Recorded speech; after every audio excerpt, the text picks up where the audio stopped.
Good morning.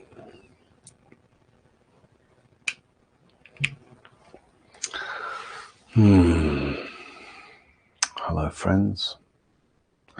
Seems like it's sunny pretty much everywhere. And I know it's been rainy a lot. I know it's been rainy in London because I've been watching some of Wimbledon, seeing that it's been raining on the tennis.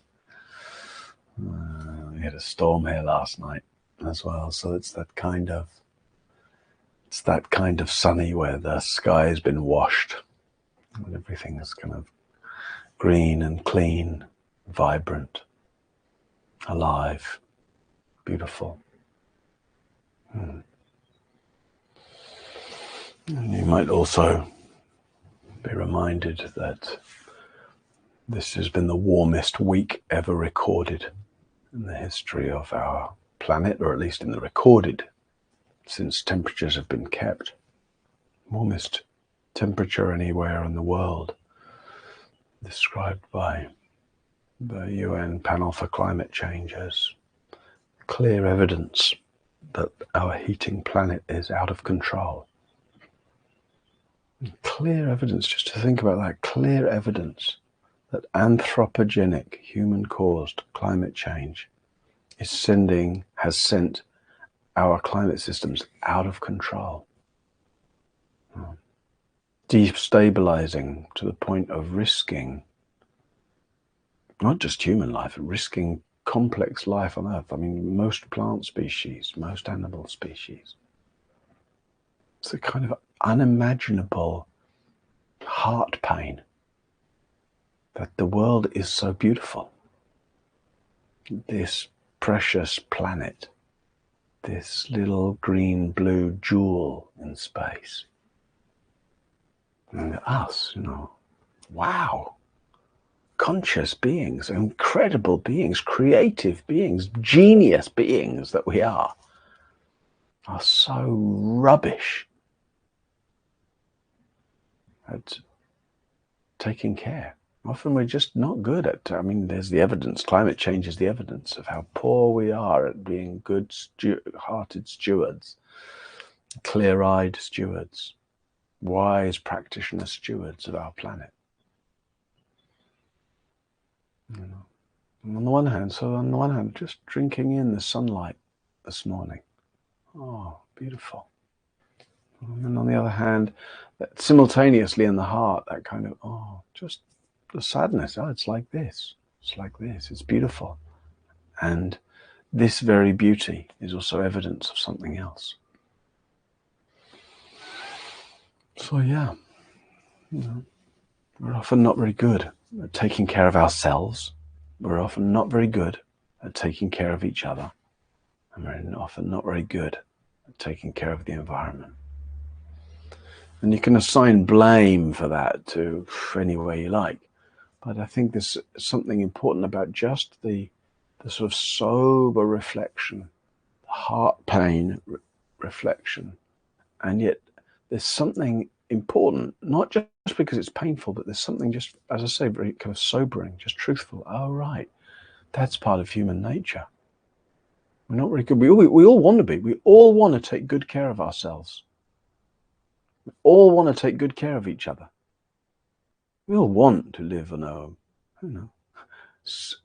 clean, green planet that's suitable for life to thrive on. We all do.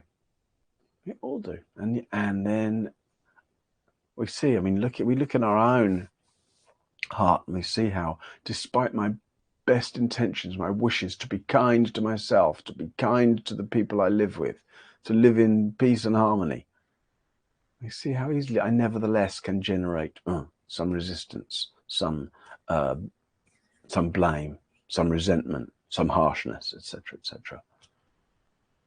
And yet often we don't want to look at that when we find somebody else who's responsible for anything, somebody else to blame. But it's important that we find it here, because if we can find it here, It's like, oh, it's a way of understanding and forgiving wherever else we find it.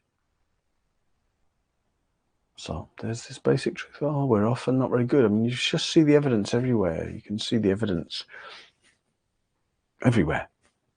Human beings with basically good intentions failing to be basically good to each other. Before the video turned on, I was chanting, and it's a very simple phrase, right? But it's very beautiful. The effect is very beautiful. I'm chanting metta to all. That's what I'm chanting. Metta to all. Metta means goodwill, friendliness, care, support, well-wishing. Metta, metta to all.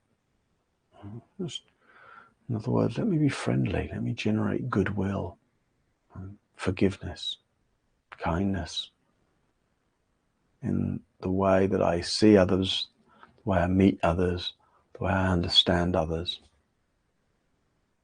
Yeah. Metta to all. Metta to all. It's like that radiating field. That's how the Buddha describes metta, as a quality of friendliness, goodwill that radiates outwards and inwards, upwards and downwards, unbounded in all directions. And that creates what we could call a metta field. You know, that's a very tangible. And maybe the chanting it, for example, metta to all, the feel of a metta field, a field of radiant goodwill. And that's a beautiful field to live in, to make your home in. And, you know, a lot of Dharma practices are designed in that way, right? To at the field of our experience, and we've spoken about the field this week, previous days, just a field of awareness, field of experience, unified field, body, mind, world, single field, etc. And the way that essentially where we live, more than the world, more than our geography, I live here, I live there, I live with this person, I live with that person, I live in circumstances that I like or circumstances I don't like. More primary than that, always, is we live in the field of our experience. And that can be a field, you know, an angry field, it can be a field of confusion, it can be a defended field, it can be a largely unconscious field, but it can also be a metta field. So that's my invitation today. We live in a metta field, that we find ways to cultivate. Like I say, for me, metta to all. Whoa! Just very, very evocative. May not be, you know, if we live in a defended field, or a suspicious field, or an afraid of feeling our heart field, then hearing somebody sit here and say, metta to all, we might think, oh dear, please, what's that soppy stuff? You know, it could sound saccharine, it could sound, or we could, think, oh, I don't like that melody. Where's the real Pali or Sanskrit stuff or whatever? You know, how easily we defend against a quality of heart that is essentially saying, oh, goodness. I'm often struck just walking around the Mulan. There's pretty much consecutive retreats for about 31 or 32 weeks at the moment, from 1st of April to 10th of December. And so we're just walking around the Mulan, and just it feels like a metta field. You know, just walking this morning, and people after the morning practice, just walking gently, early morning sunshine, mist coming off the river, just people walking with kind of a quality of presence, care, attention, feeling of gentleness in the air. Metta field. Passing by the kitchen, There's one or two of the staff in there just getting the breakfast ready. Just an act of service, kindness to others. Oh, metta field. Walk around. Oh, see the laundry on the lines. Oh, people have washed the laundry, hung the laundry. It's just like this field of caretaking of each other, field of offering to each other, field of like the wish and the actions to create beneficial conditions for each other. And of course, we might hear that and say, oh, well, it's okay, it's easy to do that in a meditation center. But the meditation center is no different than anywhere else. Often when I'm taking the train up to Paris or on the metro in Paris, just walking up and down train platforms, which often have an energy of kind of impatience or unconsciousness. People are fixated on where they're going instead of where they are. And just to walk up and down the train platform very gently. There's a lot of situations, if you just walk up and down, you look a bit weird. But on a train platform, no, you can just walk gently up and down, and just walking up and down in that sense of just generating, just gently generating a sense of goodwill. Goodwill tenderizes our own heart while also extending out to others' hearts. It tenderizes the way we meet others, so it's for their benefit. And it tenderizes the field of experience in which we live, so for our benefit. Metta, mutual benefit. Meet yourself more kindly, meet others more kindly, and live in a field of kindness. Speak and act from a field of kindness. Hold on.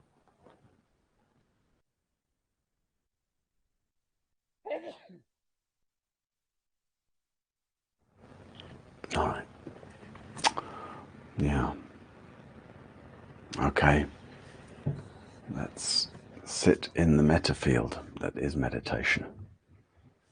Meaning, let's sit in a way that's tender, gentle, forgiving of all our trespasses, forgiving of all those strange mind loops we might follow, and just one that just keeps returning to and settling into that feeling of forgiveness, that feeling of tenderness, just a gentleness that radiates inwardly and outwardly, upwardly and downwardly, unbounded in all directions.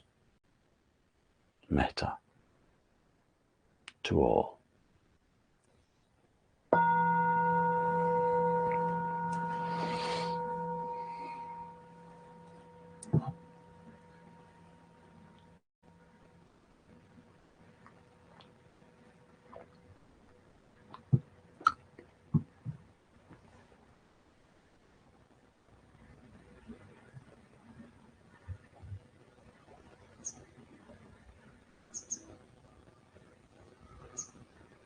Sensing your posture.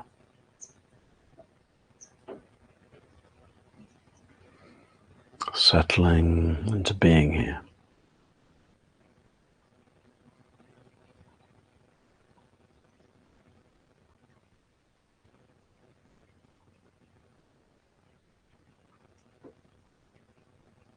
Feeling your breath.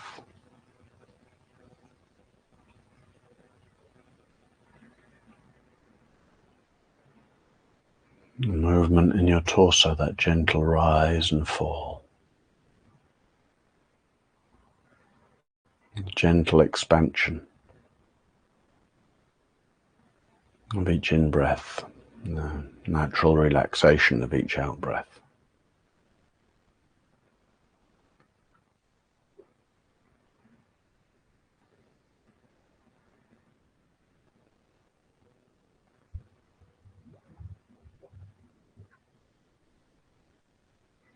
The in-breath as if receiving blessings of life.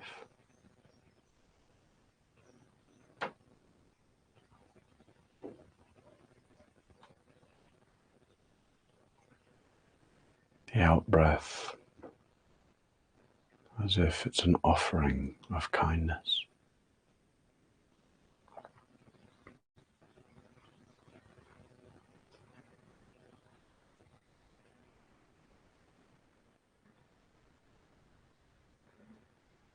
Breathing permeated by metta.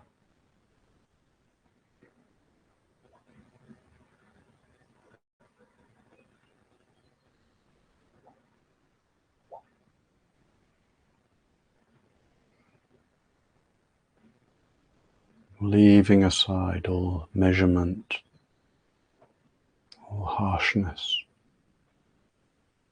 all complaint.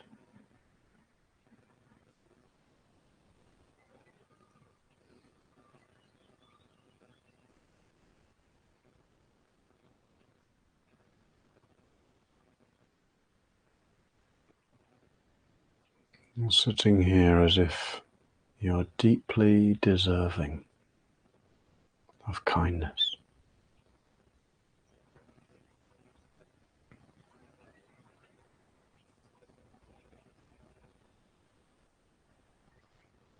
As if while you sit here, your whole body is being gently lowered into a bath of metta.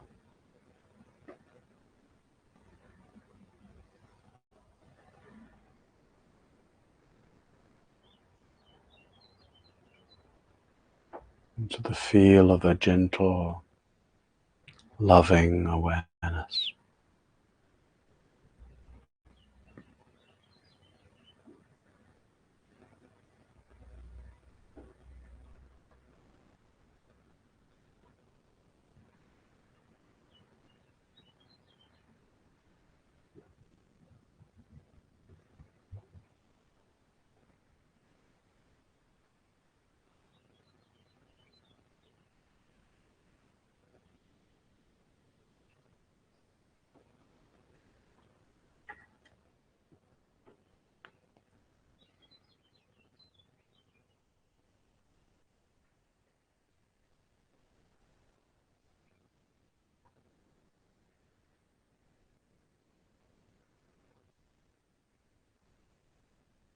Breathing suffused by metta.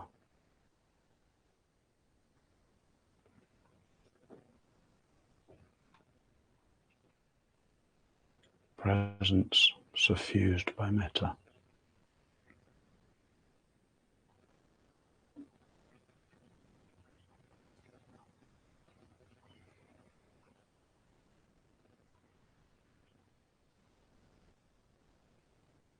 Everything forgiven.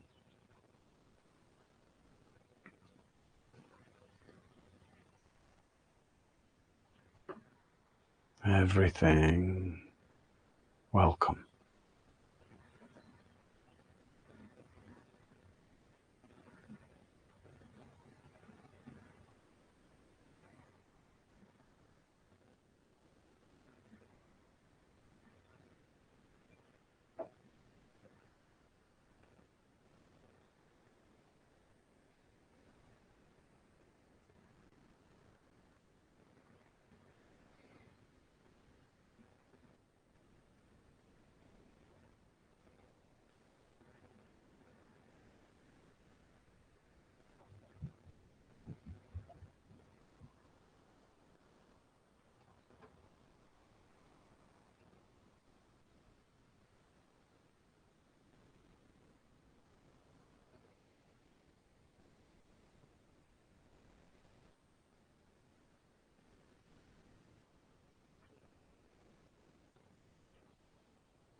Anything that arises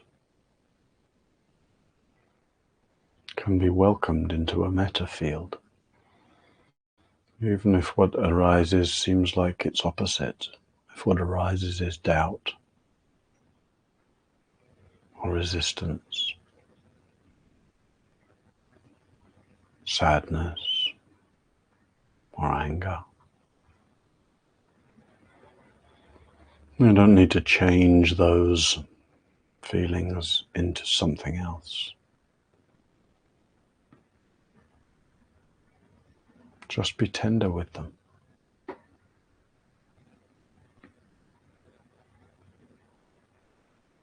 Forgiving of them. Allowing of them. Don't give too much attention to the story of why you feel this way, of what are the details or the people involved.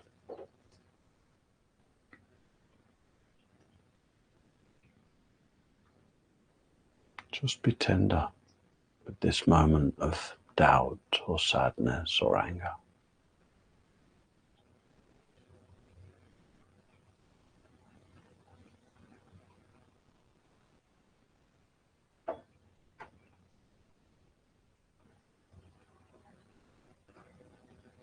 Buddha describes metta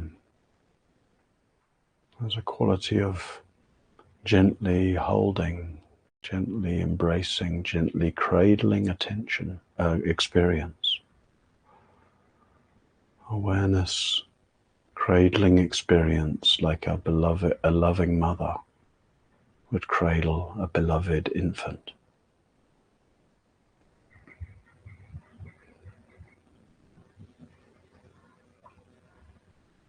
Whether the infant is contented or crying.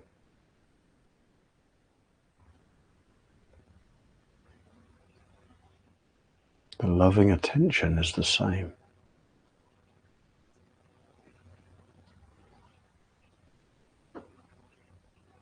Tender.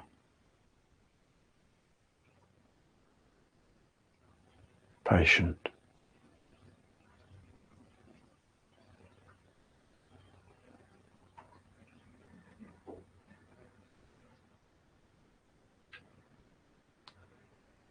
Attention itself is love.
Whatever's happening, treat it kindly.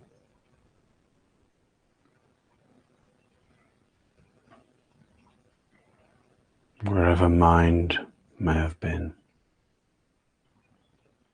meet it gently.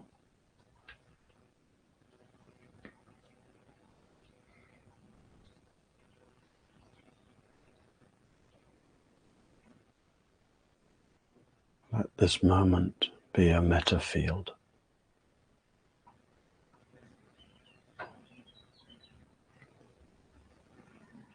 A field of gentle, forgiving attention. Where our natural inclination is to wish ourselves well, wish others well.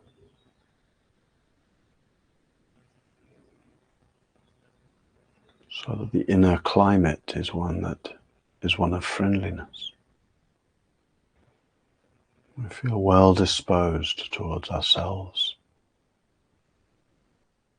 and others and life.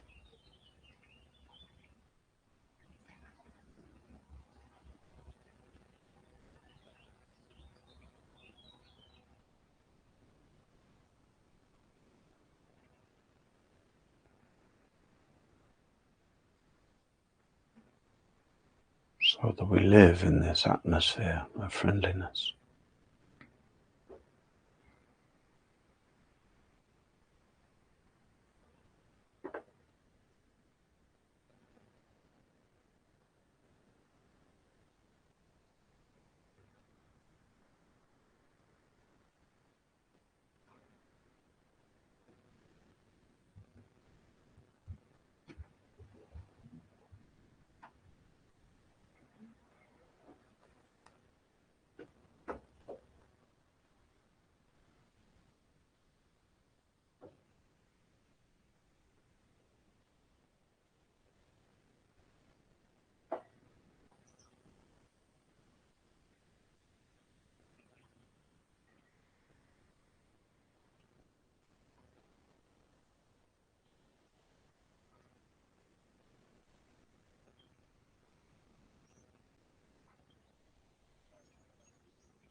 Few lines from the Metta Sutta to close the Buddha's teaching on friendliness. Let none deceive another, nor despise any being in any state.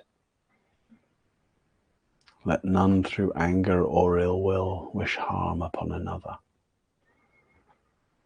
Even as a mother protects with her life her child, her only child, so too with a boundless heart can one cherish all living beings, radiating kindness over the entire world, spreading upward to the heights and downward to the depths, outward and unbounded, wishing in gladness and in safety may all beings be at ease. Whether sitting or standing, whether walking or lying down, sustain this consideration. This is a divine abiding, a holy way to be.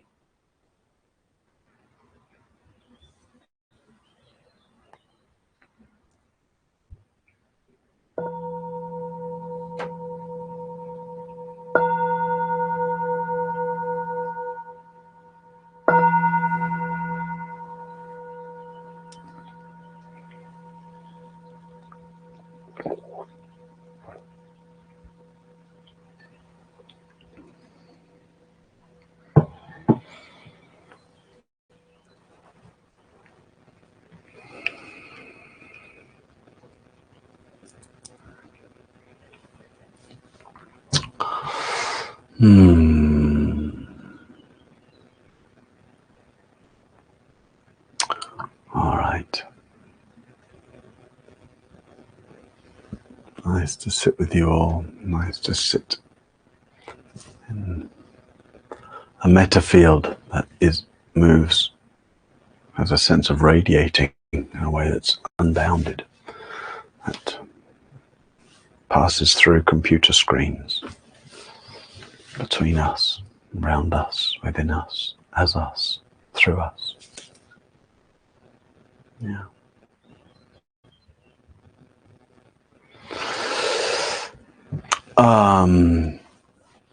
Friday, end of the week. Before we get into questions, just a reminder that our metta field, our practice field, our connection with one another, the sharing of practices and teachings are all supported by dana, generosity, freely offered support. So we want to support you the best we can, and we ask you to support us the best you can.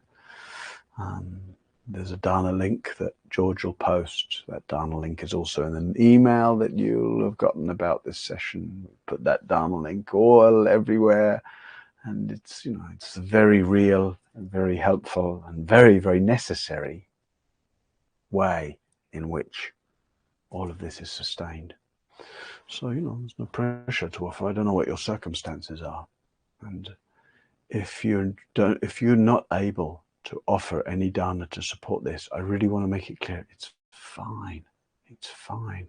If you're not able to offer dana here, you'll find other ways in your life where you can offer dana. Now, I don't mean just offering money. I mean the dana, you can practice dana, the offering of time, care, attention, listening, support in all kinds of different ways. So I don't want the request or the mentioning of dana in any way to be felt like some kind of pressure. And at the same time, if you can afford to support this, and if you do care about this, and if you want what's happening here to be supported, well, you are that support. You are that support. So if you feel supported, I'm very glad. That's what we exist for. That's why we're here, to support each other. So if you feel supported, wonderful. And then please, in turn, Use the goodness, the appreciation of that support to give rise to the goodness and the offering of appreciation and support. And whether, however much or however little you may be able to offer, however much or little you may feel moved to offer, in the moment of making your dana offering, between clicking on the link and putting in the numbers, please don't take a moment to really connect with the sense of goodness, appreciation, support. And then dana and metta can go along together, rather than sometimes dana, as soon as we deal with money, we get a little tight. No, it's beautiful. If you're making a dana offering today, that's a beautiful thing. It supports me. It supports Sangha Live. It supports everybody who can therefore keep coming to this and benefiting from it. Wonderful. So thank you for your support. It's much appreciated, as I say, and very necessary. It's what keeps the lights on. All right. Let's have a look at questions. Heidi says, I seem to be hardwired to take my cues for well-being and identity from outside. I absorb the field of the world around me. The field of the world is so chaotic, messy, blaming, full of suffering. I'm succeeding in some ways, cultivating more metta inside my home, etc. But contact with others sends me quickly into a dysregulated space. Any thoughts of working more with this? Well, I imagine that there's some history in there, Heidi, right? I imagine that the history probably needs some attention. What that means is the way history has been dysregulating for you, the ways people around you have been, untrustworthy in some or other way, and that therefore the assumption of people's untrustworthiness, or the assumption that the world is chaotic, messy, blaming, and full of suffering. Wow. So what's happened that's the way you see the world? Because that's not the way the world is. I mean, the world contains all those things, yes, but it also contains all kinds of other things, right? One can say the world is chaotic, messy, blaming, and full of suffering. It's not that I'm suggesting it's not those things, but equally the world is beautiful,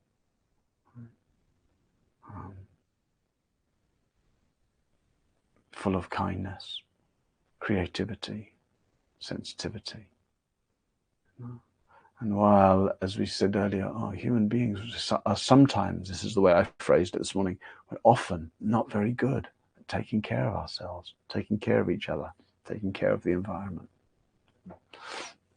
It's also true that within that recognition, there's countless ways of seeing people being kind to each other, supportive to each other, generous to each other, etc. So I'm glad to hear you say, I'm succeeding at cultivating more of a metta field. Wonderful, wonderful. Inside the home and with the children. Well, good start. And then on the one hand, just the intention to keep just generating and offering a sense of metta. And on the other hand, just the willingness to see, what gets in the way of that? So that you actually have the opportunity to make room for and to metabolize or digest whatever's gone on in the history that makes the field of the world seem to be so chaotic, messy. And even if the world is chaotic and messy, what if you were to meet it in a way that wasn't chaotic?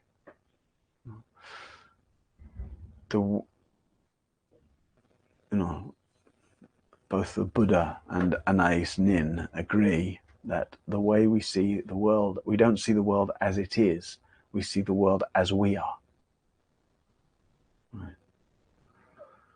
And so it might be that it's just something about the way you make your bed in the morning, or the way you are with your children in the morning, that is a way of undoing the idea that the world is chaotic and messy. Right? So don't be chaotic and messy. Let that be your practice. For example, with children, very often there's a lot of rush and drama in the mornings. And I remember when our children were little and going to school, we always just really made sure that in the mornings were not chaotic. It's just not a nice way for children to begin the day. First thing with a sense of rush. Oh, rush! Shove a bit of toast in your mouth, rush out the door. You're going to be late. All that stuff. So just starting with a sense of space, going gently. Have those first moments of the day when your children are getting up for school, as much as possible, have them be spacious moments where you're present, attentive, gentle, supportive. And that will undo the sense that things are chaotic and messy. But if we begin the day in a way that's chaotic and messy, we reinforce the sense that the world is chaotic and messy. And the world is a million different things, a million different refractions of awareness and experience. All right.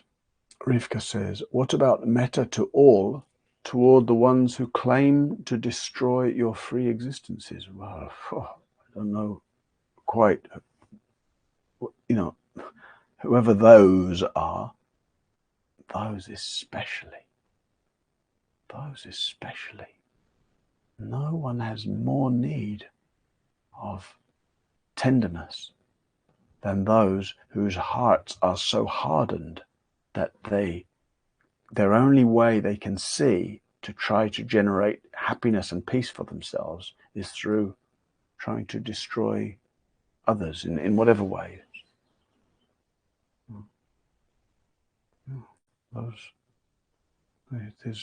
The more we kind of become familiar with metta, the more we see that it's not about oneself. It's about the way metta is. It doesn't want to exclude anyone. It doesn't want to exclude anyone. There's a little sticker above the door in my house, and it says, "No one is excluded from my heart." And a friend was here the other day, and they saw that. They said, "Who's Noon?" Thinking that it said Noon is excluded from my heart. They're like, "Who's Noon? Why is Noon?" No one is excluded from my heart. And it's a sticker that was made by a friend of mine, Pablo Das. He used to put these stickers up everywhere. He used to put them up in the subway in New York, where he was living.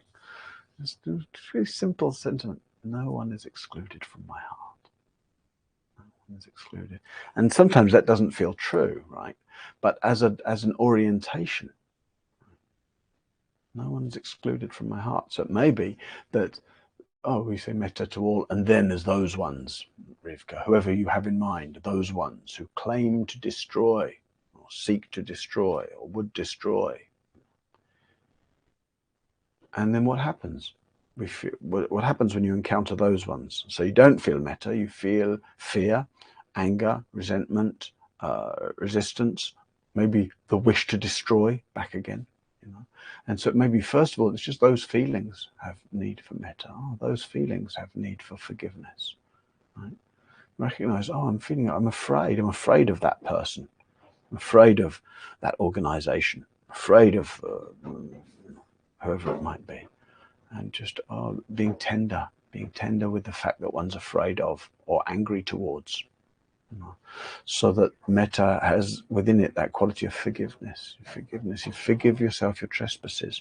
And as you are tender towards and forgiving of your own fear or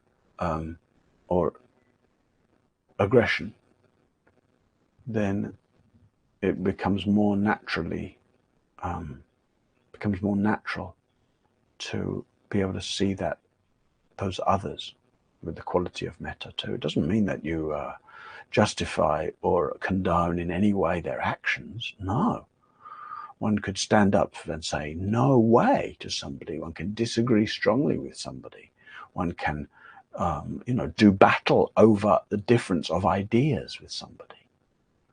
But you never need to put that somebody out of your heart, even while disagreeing.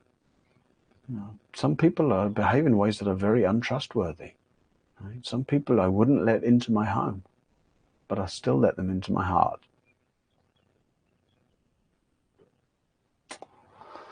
All right.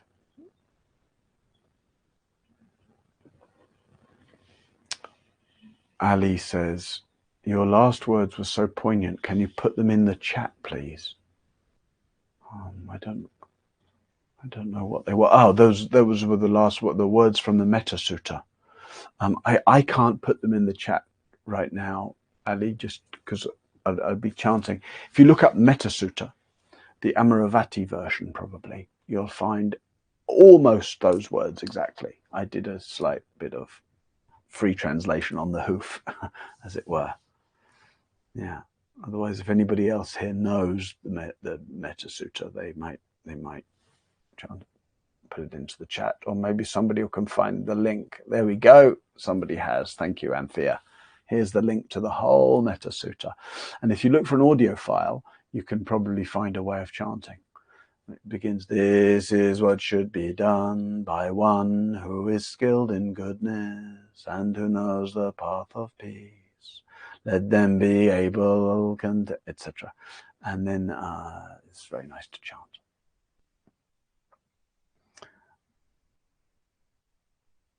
All right. Oh, no. There we go. Is there any more in the chat? No, I think we've got there. All right, friends. Nice week together.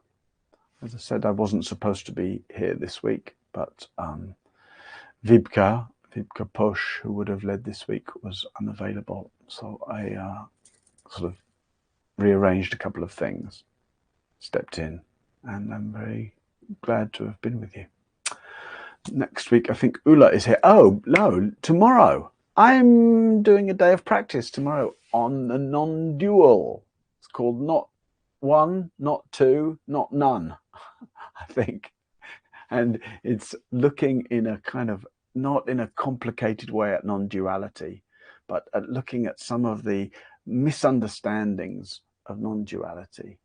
And it's 3 hours together tomorrow, and it'll be juicy, I think.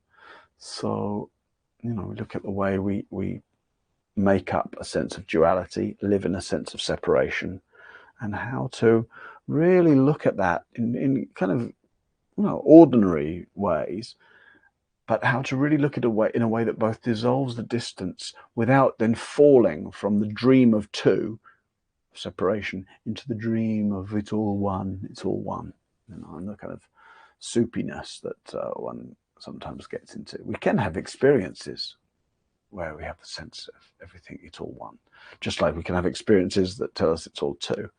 But how to navigate that territory without drawing such clunky conclusions. Anyway, come and join tomorrow if you like. I think George just put the link in. No. Yes. If you scan up a bit above all the thank yous, then you'll find that is there. And then he's posted it again. All right. Thank you. Thank you. Metta to all. Metta to all. Take care, friends. Thank you, George, for hosting this week. All right.